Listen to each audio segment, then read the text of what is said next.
Good morning, students. So, welcome in Acme Entrance Expert. I am Jitendra Budiraja, and now we are taking a part of General Knowledge. और ये जो general knowledge का part है, दुनिया का कोई भी एंट्रेंस हो इन इंडिया, सॉरी नॉट दुनिया, खासकर यूजी लेवल पे जनरल नॉलेज के अंदर बहुत सारे क्वेश्चंस पॉलिटिकल साइंस से आते हैं. ठीक है, पीजी में तो आते ही आते हैं, लेकिन यूजी में बहुत ज़्यादा आते हैं. ठीक है, और लॉ के अंदर तो इसका बहुत बड़ा कंट्रीब्यूशन है.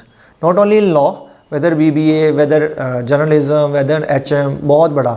और ये सिर्फ एग्ज़ाम के पॉइंट ऑफ व्यू से इंपॉर्टेंट नहीं है, ये आपकी डेली लाइफ के रिलेटेड भी काफ़ी इंपॉर्टेंट है, क्योंकि इससे आपको पता चल जाएगा कि हमारी कंट्री का जो कॉन्स्टिट्यूशन है या जितने भी अमेंडमेंट एक्ट हैं या आर्टिकल्स हैं, ये सब कुछ जो आप डेली आप न्यूज़पेपर में पढ़ते हो, तो उससे काफ़ी ज़्यादा नॉलेज मिलेगी. So this video is very very important. बहुत छोटी सी बनेगी, तो एंड तक देखें, और अच्छा लगे तो इसको आप लाइक सब्सक्राइब कर सकते हैं. ठीक है, तो पहला क्वेश्चन है ये. मैंने इसमें ऐसे कुछ वीडियोस पहले भी बनाई हैं कि हम सिर्फ we are not focusing on the MCQ के साथ साथ ही हम थ्योरी कवर कर देते हैं, सो दैट बात करते करते आपकी थ्योरीज क्लियर हो जाती हैं. अब क्या हो जाता है कि अगर हम आपको थ्योरी ही लेके चलते हैं तो यू फील बोर्डम. तो अब हम एमसीक्यू करेंगे, साथ साथ थ्योरी भी लेते जाएंगे. You can note down all the things, otherwise आपके रिकॉर्ड में तो चले जाएंगे. तो स्टार्ट करते हैं क्वेश्चन नंबर 1 से.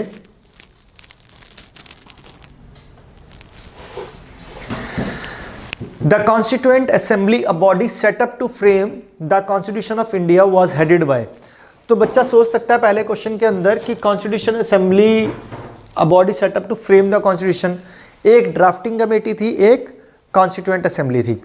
ड्राफ्टिंग कमेटी जो थी बनाने वाली थी और इसको लागू करने वाली और फाइनल ढांचे को तैयार करने वाली थी कॉन्स्टिट्यूएंट असेंबली. तो जैसे ही हम कॉन्स्टिट्यूशन का नाम सुनते हैं, दिमाग में आता है BR अम्बेडकर, क्योंकि बनाने वाले तो वही थे. बट यहाँ पे क्वेश्चन क्या, constituent assembly, not drafting committee. Drafting committee के हेड थे BR अम्बेडकर, लेकिन कॉन्स्टिट्यूएंट असेंबली के थे doctor Rajendra Prasad. This thing is clear.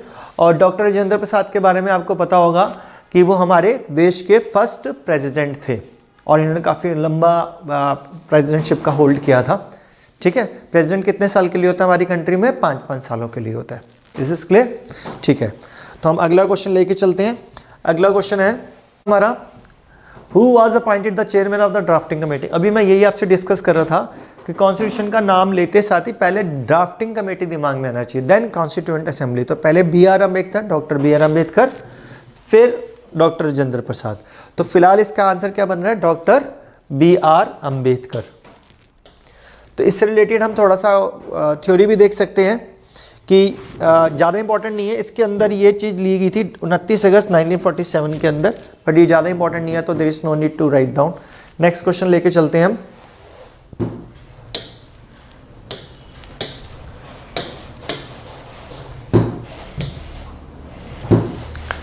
ये डी आंसर आ गया था.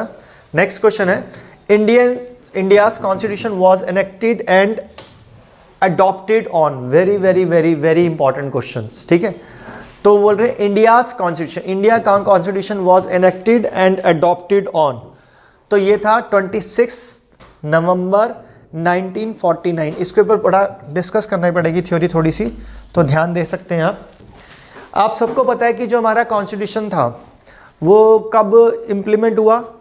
26 जनवरी 1950. यहाँ पे क्या है, एनेक्टेड एंड अडॉप्ट. अडॉप्ट कब हुआ? तो अडॉप्ट हुआ था 26 नवंबर 1949 में. तो जब अडॉप्ट कर लिया 26 नवंबर 1949 में, तो भैया इसको लागू करने में 2 महीने. तो आप ये सोच सकते हो गवर्नमेंट की पॉलिसी होती है लेट लतीफ़, तो ऐसा नहीं था. 26 जनवरी की बहुत बड़ी इंपॉर्टेंस थी हमारे कॉन्स्टिट्यूशन के अंदर या हमारी पॉलिटिकल हिस्ट्री के अंदर. हुआ क्या था, जब इंडियन नेशनल कांग्रेस के सेशन चलते थे, तो जब 1929 का इंडियन नेशनल कांग्रेस का सेशन चल रहा था, at that time Jawaharlal Nehru, जो उस टाइम उसके इंडियन नेशनल कांग्रेस के प्रेसिडेंट थे, at that time he declared that after this session, क्योंकि वो जब सेशन चल रहा था नवंबर अक्टूबर के अंदर, तो उन्होंने बोला कि ये जब सेशन ख़त्म होगा उसके बाद जो डेट आएगी, यानी कि जनवरी में आएगा, 26 जनवरी को हम अपना पहला इंडिपेंडेंस डे मनाएंगे. कब? 1930 में. 1929 में डिक्लेयर हुआ, कि अब जो 26 जनवरी आ रही है, उन्होंने अपनी एक डेट डिसाइड की सबने मिलकर कि 26 जनवरी से हम अपना इंडिपेंडेंस डे मनाया करेंगे 1930, 26 जनवरी 1930। अब एक बात सोचने वाली है कि भैया देश तो आज़ाद हुआ 1947, वो भी 15 अगस्त, 27-28 साल पहले हम कैसे अपना इंडिपेंडेंस डे मना सकते हैं। तो ये बिल्कुल वही वाली बात हो जाती है जैसे हम घरों के अंदर देखते हैं, स्कूल्स के अंदर देते हैं, टीचर आपको बोलता है ये करो, आप टीचर को बोलते हो ये करो, टीचर बोलता है नहीं करोगे तो मैं तो मान लूँगा, ऐसे ही होगा, ख़त्म। या पेरेंट्स बोलते हैं ये करना है कर, नहीं तो हम ये कर देंगे। तो सेम ऐसा जवाहरलाल नेहरू ने डिक्लेयर कर दिया with the approval of all the members of Indian national Congress कि हम अंग्रेज़ों को कई बार अल्टीमेटम दे चुके हैं, बट अंग्रेज़ जो हैं वो छोड़ के नहीं जा रहे हमारी कंट्री को, हमारे को पूरा अस्तित्व नहीं लेने दे रहे। तो अब हम क्या करते हैं, हम अपना इंडिपेंडेंस डे मना रहे हैं, हम नहीं मानते इनको कि तुम जो मर्जी करो, हम मान के चल रहे हैं हम इंडिपेंडेंट हैं और हम इंडिपेंडेंस डे मनाएंगे। कब से मनाएंगे? 26 जनवरी 1930। तो आपको ये डेट याद करनी है, 26 जनवरी 1930। और डिक्लेयर कब किया था इन्होंने? नवंबर 1929 को डिक्लेयर किया था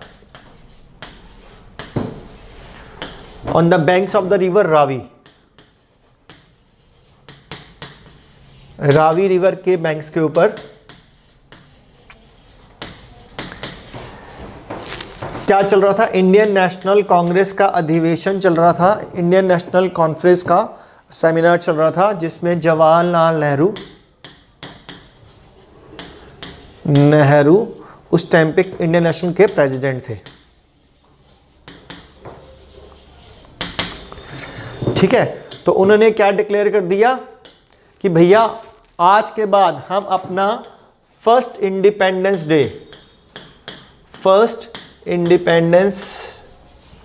डे मनाएंगे। कब? 26 जनवरी 1930 में। डिक्लेयर कब किया? नवंबर 29 में। और मनाएंगे कब? 26 जनवरी 1930 में। इंडियन नेशनल कांग्रेस, जवाहरलाल नेहरू हो कहाँ रहा था? रावी नदी के तट पर, ये यहाँ पे। तो ये सारे के सारे क्वेश्चंस पेपर में आते हैं। क्वेश्चन एक था, आप इसके अंदर देख लो 8-10 क्वेश्चंस और निकल गए हमारे। ठीक है, तो ये जो डेट थी ये हमारे लिए इतनी ऑस्पिशियस बन गई क्योंकि इंडिपेंडेंस से पहले, इंडिपेंडेंस कब हुआ? 15 अगस्त 1947। तो इंडिपेंडेंस से पहले हमने इसको कितनी बार इंडिपेंडेंट डे बनाया? अब बच्चा बोलेगा 1930 से 1947 27 बार। तो अगर आप इसको काउंट करोगे तो ये अप्रॉक्सीमेटली नहीं, राइट नंबर 28 टाइम्स बनाया था हमने। ठीक है, एक बार 1930 का भी तो है और एक बार कब बनाया था? 15 अगस्त 1947। तो 1947 में 26 जनवरी को भी बनाया होगा। तो ये हमने 28 बार इंडिपेंडेंट डे बनाया बिफोर इंडिपेंडेंस। तो कल को ये भी क्वेश्चन फ्रेम हो सकता है कि how many times you celebrated the independence day? 28 times. This thing is clear. तो अब हुआ क्या? 26 जनवरी पहले से हमारे लिए डेट बड़ी ऑस्पिशियस होगी, लेकिन अंग्रेज़ों ने बोल दिया भाई अब तो हम 15 अगस्त को पूरा प्रोसीजर हुआ, डेट आई 15 अगस्त को, वो अंग्रेज़ हमारा कंट्री को छोड़ने हैं। तो हम अंग्रेज़ों को ये तो कह नहीं सकते थे भाई साहब ऐसा है कि आपने जहाँ 200 साल रूल किया है वहाँ थोड़े दिन और रुक जाओ, क्योंकि हम ना पिछले 28 साल से अपनी कंट्री का बर्थडे 26 जनवरी को मना रहे हैं। तो ऐसा तो कह नहीं सकते थे 5-6 महीने और रुक जाओ। तो हम सब ने ये डिसाइड किया कि हम अपना इंडिपेंडेंस डे की डेट चेंज करेंगे, क्योंकि ऑफिशियली तो अभी हुआ है, पहले तो सब अनऑफिशियली चल रहा था। तो at that time we celebrated our first Independence Day on 15th August 1947, but the date was 26 January is very auspicious for us. So when the constitution became ready on 26 November 1949, at that time the thinkers and political leaders thought that कि ये date, ये तो अब हमारे हाथ में है Republic बनाना, यानी कि देश का कॉन्स्टिट्यूशन लागू करना। तो अब हम इसको 2 महीने वेट करा देते हैं, क्योंकि 26 जनवरी डेट हमारे लिए बड़ी ऑस्पिशियस थी, बड़ी लकी थी, और जो भी आप समझ सकते हैं इसको। तो उसने उसको 2 महीने पोस्टपोन करके फिर 26 जनवरी 1950 को हमने अपने देश का वो कर दिया, इम्प्लीमेंट कर दिया कॉन्स्टिट्यूशन। तो ये इतना बड़ा क्वेश्चन था, इसको आप समझ सकते हो। यही थ्योरी में लिखा होता तो 2 पन्ने की थ्योरी थी जिसको आप पढ़ के बोर हो जाते। अब आपको सब समझ में आ गया होगा। ठीक है, चलिए अगला क्वेश्चन।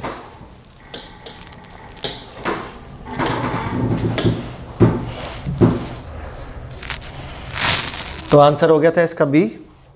और नेक्स्ट क्वेश्चन है question number 4। The preamble of Indian constitution has been amended so far. ये भी बहुत क्वेश्चन इंपॉर्टेंट है, कितनी बार प्रियम्बल जो है, the preamble of the Indian constitution has been amended so far, सिर्फ एक ही बार अमेंड हुआ है और वो कभी पूछ सकते हैं, तो आंसर तो इसका लेके चलेंगे ओनली वंस, और वो हुआ था 1976 में। कब हुआ था? 1976 में। तो इसकी डेट भी है दिसंबर 18, और ये किसने किया था? इमरजेंसी के टाइम पे इंदिरा गांधी ने उस टाइम पे इमरजेंसी लगाई थी, 42nd amendment act, 42nd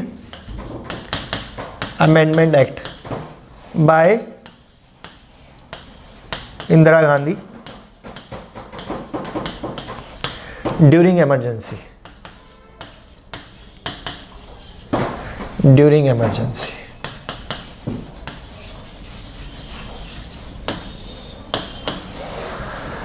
missing is clear. कितने सारे क्वेश्चन बने इससे, यही है थ्योरी।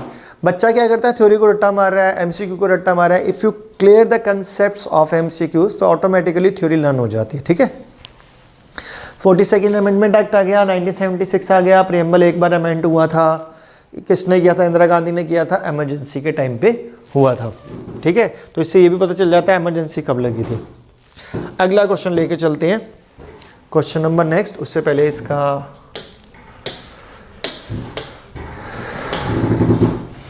तो आंसर क्या बना था इसका? ए।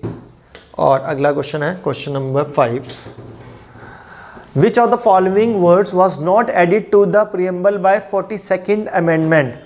तो जो हमारे प्रियम्बल के अंदर ना कुछ वर्ड ऐड किए गए थे 42nd अमेंडमेंट के अंदर, तो वो कौन सा वर्ड था जो ऐड नहीं हुआ था? तो वो था डेमोक्रेटिक। ये 3 वर्ड ऐड हुए थे, सेकुलर ऐड हुआ था, सोशलिस्ट ऐड हुआ था, इंटेग्रिटी ऐड हुआ था, ठीक है। तो ये हमारा हो गया 42nd अमेंडमेंट में डेमोक्रेटिक वर्ड ऐड नहीं था, socialist, secular and integrity. Secular का मतलब नहीं शायद पता होगा, तो सेकुलर का मतलब होता है India is a secular country where there is no official religion. India में सब धर्म निरपेक्ष है, यानी कि there is no official religion, कोई रिलीजन ही नहीं है। जैसे कई कंट्रीज का अपना रिलीजन है, क्रिश्चियनिटीज है, मुस्लिम्स हैं, लाइक इस तरह की है। जैसे नेपाल एक हिंदू कंट्री है, पूरे वर्ल्ड में एकलौती हिंदू कंट्री है नेपाल, तो वो सेकुलर नहीं है, ठीक है। आपने ऐसे सुना होगा बहुत सारी कंट्रीज धर्म को फेवर करने वाली ऐसे होती हैं, लेकिन India is a secular country, right. India एक सॉवरेन कंट्री भी है, वो आगे क्वेश्चन आएगा उसके बारे में बताएंगे। तो आगे चलते हैं हम इसके यहाँ।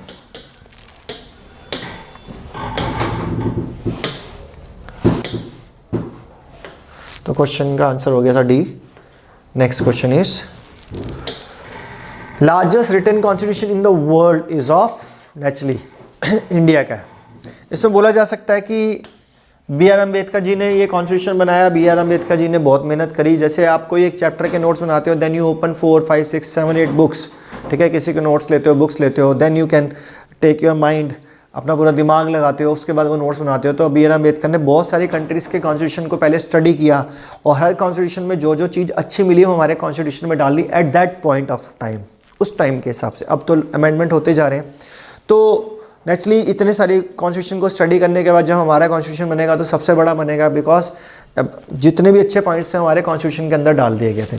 तो इंडिया का सबसे बड़ा कॉन्स्टिट्यूशन बना। तो इसके ऊपर तो कुछ ज़्यादा एक्सप्लेनेशन नहीं है अभी फ़िलहाल। इसके अंदर अप्रॉक्सीमेटली जो, क्योंकि अमेंडमेंट एक्ट और आर्टिकल्स तो थोड़े चेंज होते रहते हैं, तो 444 आर्टिकल्स थे। एक बार फिर भी आप इसको चेक कर सकते हैं बाद में कि प्लस माइनस होंगे, तो क्योंकि ये चेंज होते रहते हैं। उसके बाद ये फिक्स हैं 12 शेड्यूल्स, और अमेंडमेंट एक्ट्स अभी काफ़ी चेंज हो चुके हैं। अभी मैं आपको लास्ट फिगर बता रहा हूँ, 124 अमेंडमेंट एक्ट, ये लास्ट फिगर है, और 444 आर्टिकल्स इसके बाद काफ़ी चेंज हो चुके हैं, तो आप इसका अपडेट कर लेना, ठीक है। नेक्स्ट, वो तो जब भी आपका पेपर होगा आपको ये चेक करके जाना पड़ेगा, 2-4 महीने पहले कुछ हुआ तो नहीं है। तो इसलिए ज़्यादातर ना ये क्वेश्चन रफली पूछे जाते हैं पेपर में, उनको पता है कि यहाँ पे चेंज होते रहेंगे। तो नेक्स्ट क्वेश्चन करेंगे हम। तो इसका आंसर हमने आपको बता दिया था सी। तो नेक्स्ट क्वेश्चन है, preamble of Indian constitution is not a part of it. पहले इसको बोला जाता था it's not a part, true बोलते थे, लेकिन ये बाद में ठीक हो गया था, ये preamble is a part of the constitution. तो अब पहले नहीं लिया जाता था, लेकिन अब इसको लिया जाता है। तो इसका आंसर हम ले सकते हैं फॉल्स हो गया ये स्टेटमेंट, ठीक है। तो आंसर क्या हो गया? फॉल्स। ये ट्रू आंसर गलत है, सॉरी, इसको आप फॉल्स लेके चलेंगे। ठीक है, तो इसका राइट आंसर लिख लेंगे बी, फॉल्स लेके चलेंगे, ये नहीं लेंगे आप, फॉल्स लेके चलेंगे। ठीक है, नेक्स्ट चलते हैं।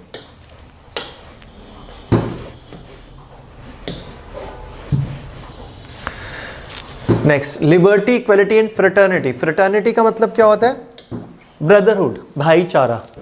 तो ये कहाँ का मोटो था, नारा कहाँ का था? तो ये था फ्रेंच रेवोल्यूशन।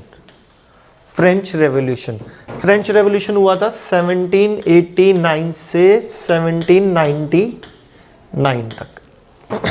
1789 से 1799 तक। Single clear? ठीक है, नेक्स्ट क्वेश्चन लेके चलते हैं।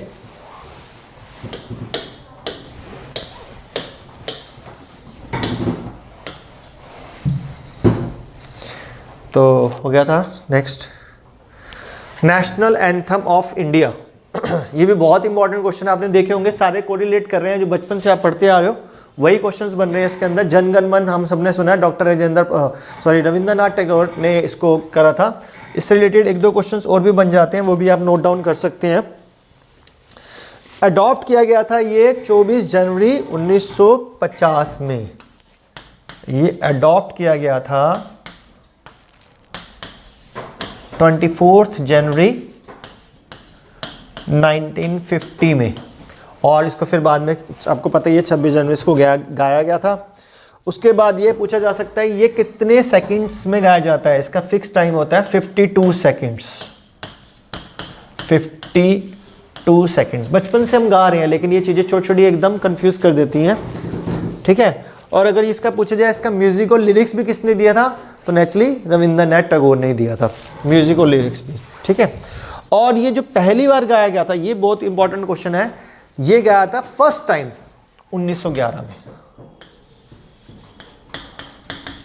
फर्स्ट टाइम गाया गया था 1911 में। 27 दिसंबर थी, डेट याद करने की जरूरत नहीं है, 1911 में गया था। ठीक है, तो आगे चलते हैं। इसके ऊपर रविंद्रनाथ टैगोर के ऊपर हम एक चीज और भी कर सकते हैं याद। वैसे तो रविंद्रनाथ टैगोर के साथ ना एक नाम और भी आता है इसका, जनगण मन के साथ ना एक नाम और भी आता है, पर वो इतना फेमस नहीं है। उसका नाम आ जाता है राम सिंह ठाकुरी। ठीक है, लेकिन इतना इंपॉर्टेंट नहीं है, बाई चांस आ जाए तो आप कर सकते हो, राम सिंह ठाकुरी। और एक चीज़ इसके ऊपर बहुत इंपॉर्टेंट और भी हो जाती है, रविंद्रनाथ टैगोर के ऊपर क्वेश्चन बन जाता है, क्योंकि रविंद्रनाथ टैगोर हमारी कंट्री के बहुत ही इंपॉर्टेंट पर्सनैलिटी है, क्योंकि इनको नोबेल प्राइज़ मिला था। तो ये क्वेश्चन बन जाता है इनको किस फील्ड में नोबेल प्राइज़ मिला था, तो आप ये भी ध्यान रख सकते हैं, इनको लिटरेचर की फील्ड में नोबेल प्राइज़ मिला था। रविंद्रनाथ टैगोर को लिटरेचर में नोबेल प्राइज विनर। ठीक है, अब इनको एक टाइटल और दिया था अंग्रेजों ने, उस टाइटल को बोलते हैं नाइटहुड। नाइटहुड, ये नाइटहुड का टाइटल एक बहुत बड़ा सम्मान था रविंद्रनाथ टैगोर के लिए। लेकिन आप सबको पता है जलियांवाला मैसेकर हुआ था, जलियांवाला हत्याकांड हुआ था, कब हुआ था? 13 अप्रैल 1919 में। तो उस मैसेकर के अंदर आपको पता है जनरल ओडायर के आदेश के से हजारों लोग वहाँ पे मर गए थे, कुएं के अंदर छलांग मार दी थी और वैसे गोलियों से मरे थे, और उधम सिंह ने इसका बदला लिया था। और इसके बाद रविंद्रनाथ टैगोर ने ये वाला टाइटल वापस कर दिया अंग्रेजों को कि एक तरफ तो मेरे हिंदुस्तानियों को मार रहे हो और दूसरी तरफ मुझे सम्मान कर रहे हो, तो मुझे आपका सम्मान नहीं चाहिए। तो एक तरह से ब्रिटिशर्स की डिसरिस्पेक्ट कर दी गई थी। ठीक है, तो ये भी उससे रिलेटेड बहुत अच्छा क्वेश्चन था। तो मैंने जैसे पहले बताया था कि इंटररिलेटेड क्वेश्चन थ्योरी ऑटोमेटिकली हम इसमें कवर करते जाएंगे। ठीक है, तो आपको क्लियर हो गया होगा रविंद्रनाथ टैगोर के बारे में भी। अब नेक्स्ट क्वेश्चन लेके चलते हैं हम। तो इसका तो बी हो गया था। नेक्स्ट क्वेश्चन है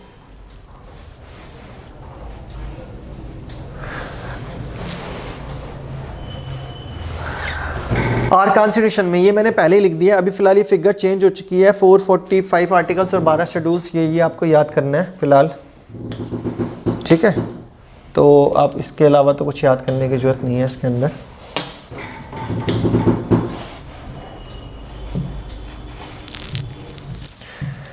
नेक्स्ट क्वेश्चन करेंगे तो इसका आंसर बी हो गया था। नेक्स्ट क्वेश्चन है which of the following is not a fundamental right. तो राइट टू प्रॉपर्टी जो है वो फंडामेंटल राइट नहीं है। Right to property fundamental right नहीं है। इसके ऊपर मैं पूरी एक वीडियो दूंगा आपको। फंडामेंटल राइट्स के ऊपर एक पूरी वीडियो आएगी, डायरेक्टिव प्रिंसिपल्स के ऊपर एक पूरी वीडियो आएगी, और आपका फंडामेंटल ड्यूटीज़ के ऊपर उसी के अंदर मिक्स कर देंगे, वो छोटा सा टॉपिक है। तो ये आपकी पूरी वीडियोस आएंगी तो उसको भी आप इलेबोरेटली देख सकते हो। तो अभी हमारा क्वेश्चन हो गया राइट टू प्रॉपर्टी नहीं है, तो बोल सकते हैं कि ये वाला जो था ये कौन से में से रिमूव किया गया था। तो 1978 44th अमेंडमेंट एक्ट 1978 में रिमूव किया गया था। 44th अमेंडमेंट एक्ट 1978 को ये हटा दिया गया था, ठीक है। और ये राइट टू प्रॉपर्टी नहीं है, अब क्या है, ये ह्यूमन राइट है। राइट टू प्रॉपर्टी नहीं है, अब ये क्या है, ह्यूमन राइट है। तो इसको आप समझ सकते हो आर्टिकल 31 के अंदर, ठीक है। अगला क्वेश्चन,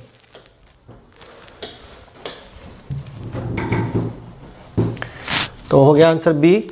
नेक्स्ट क्वेश्चन है the concept of fundamental duties has been taken from the constitution of. तो फंडामेंटल ड्यूटीज कहाँ से ली गई थी, रशिया से ली गई हैं, ठीक है, रशिया से।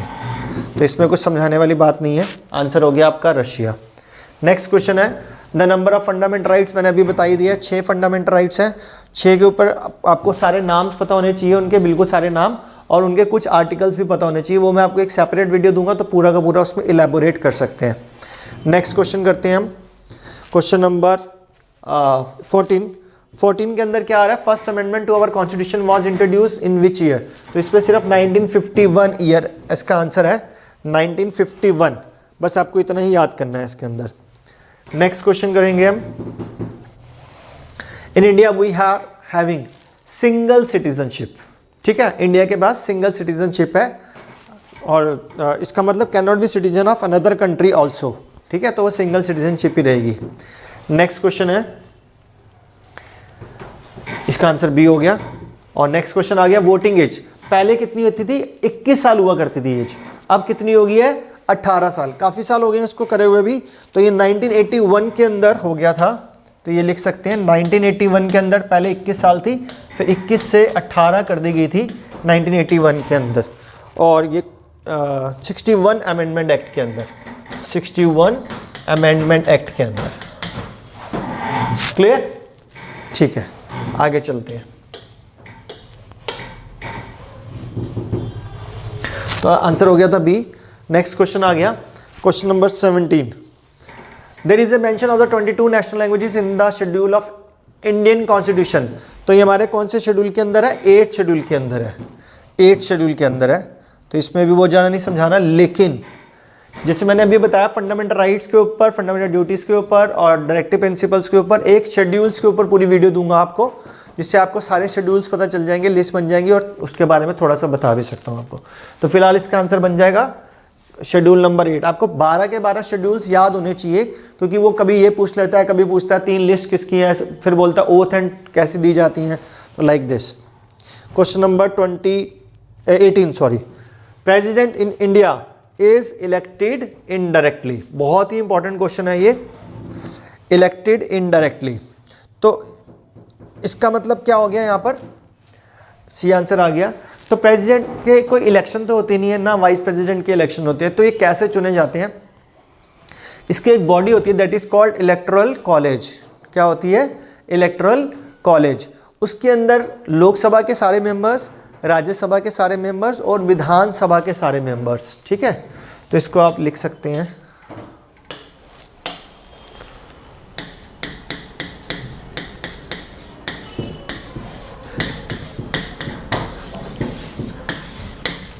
इसमें कौन कौन हिस्सा लेते हैं, लोकसभा के सारे मेंबर्स, राज्यसभा के सारे मेंबर्स और विधानसभा के। विधान परिषद के मेंबर्स हिस्सा नहीं लेते, क्योंकि विधान परिषद जो है हर स्टेट में नहीं है। दिस इज क्लियर ना। लोकसभा के सारे members, Rajya Sabha, except those member which are elected by the president, जिनको प्रेसिडेंट ने खुद इलेक्ट किया। आपको पता है राज्यसभा में इलेक्ट कितने करते हैं, 12 मेंबर राज्यसभा में प्रेसिडेंट इलेक्ट करता है, और लोकसभा में 2। तो ये 12 और ये 2 हिस्सा नहीं लेते राष्ट्रपति के इलेक्शंस में, ठीक है। तो ये इलेक्टोरल कॉलेज हो जाएगा। आई थिंक ये क्लियर हो गया होगा सारा कुछ। Next question number 19। पूरा there are dash organ of the government, कितने ऑर्गन हैं? तो 3 ऑर्गन हैं हमारे कॉन्स्टिट्यूशन के अंदर। तीनों ऑर्गन के नाम आपको पता होंगे, नहीं तो आप लिख सकते हो तीनों ऑर्गन के नाम। Judiciary, executive and legislative. Judiciary, executive and legislative. तो आंसर हो गया था इसका 3, बी आंसर हो गया। नेक्स्ट क्वेश्चन,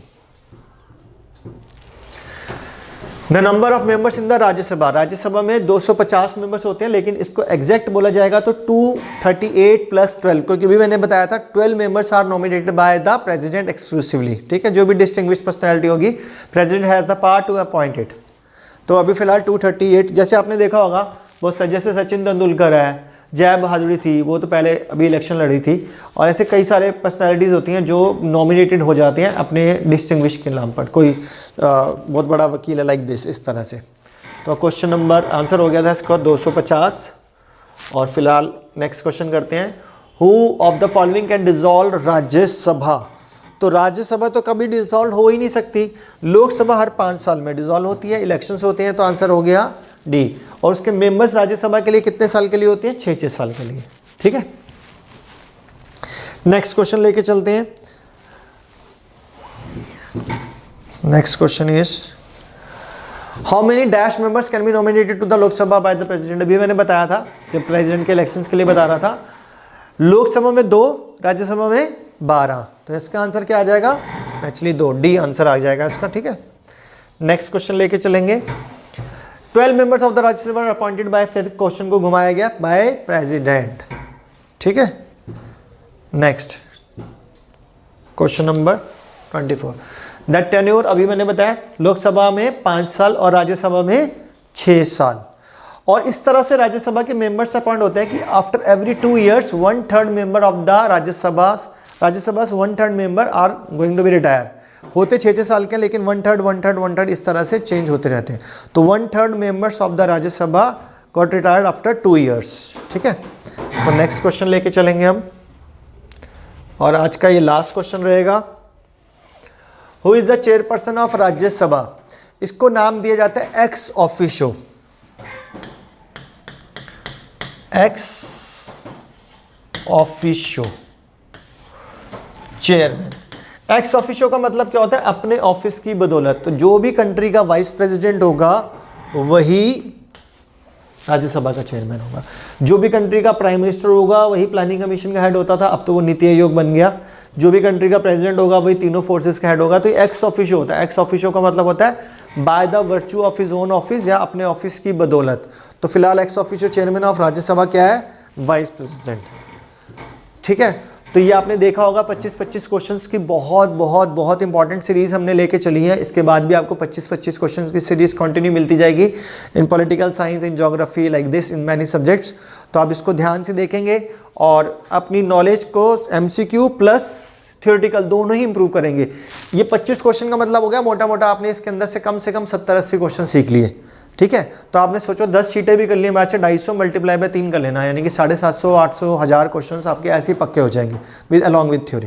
तो थैंक यू सो मच। आपको अच्छा लगा हो तो इसको प्लीज़ लाइक करें, सब्सक्राइब करें और शेयर करें, so that we can inculcate about this thing. Thank you.